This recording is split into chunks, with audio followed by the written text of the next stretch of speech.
The legislative battle over the Case-Church Amendment was a crucible for American democracy, reflecting the deep divisions and moral quandaries that the Vietnam War had wrought. As the amendment moves through Congress, every committee hearing, every floor debate became a public forum The for the latest nation's reports confirm a agonizing significant self-reflection. escalation in global tensions. Senators and representatives, some of whom had initially supported the war, now found themselves grappling with its devastating human and economic costs. Figures like Senator J. William Fulbright, a longtime critic of the war, and Representative Thomas P. O'Neill Jr., a rising voice in the Democratic Party, lent their considerable influence to the cause of ending U.S. military involvement. They argued passionately that the war had become an executive war, fought without the full consent or oversight of the legislative branch, and that only Congress had the constitutional authority to bring it to a close. Opponents of the amendment, primarily from the Nixon administration and its allies in Congress, vehemently argued against its passage. They contended that such a move would undermine the Paris Peace Accords, signed in January 1973, which had ostensibly established a ceasefire and provided for the withdrawal of U.S. troops.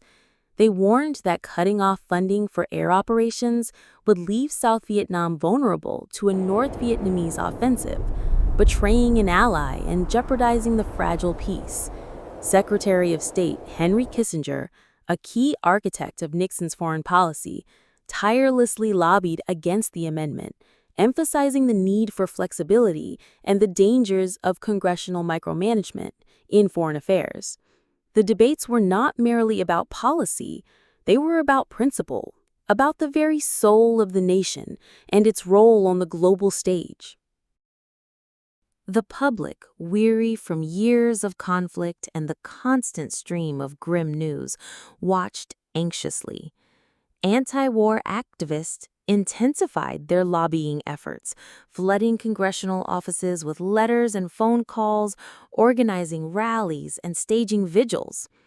They saw the Case-Church Amendment as the last best hope for a definitive end to the war, a legislative hammer blow that would force a complete cessation of U.S. military action. The pressure on lawmakers was immense, a unique blend of moral imperative, popular demand, and constitutional duty. Within the Capitol, the mood was tense, a palpable sense of history in the making. Every vote was scrutinized, every nuance of the language debated. The amendment evolved through various drafts and compromises, but its core intent remained unwavering: to sever the financial lifeline to any further U.S. military engagement in Indochina. Finally, after months of intense deliberation and political maneuvering, the Case-Church Amendment Thank you, came Sergeant to a Garth, and vote. for your price of humble It was a beverages. moment of profound Thank you for your significance, continued service to this a rare country. It's been an instance honor. where Congress truly asserted its power over the executive in matters of war and peace. The legislative process, often slow and cumbersome, had been galvanized by the weight of public opinion and the sheer exhaustion of a nation yearning for an end to its longest war.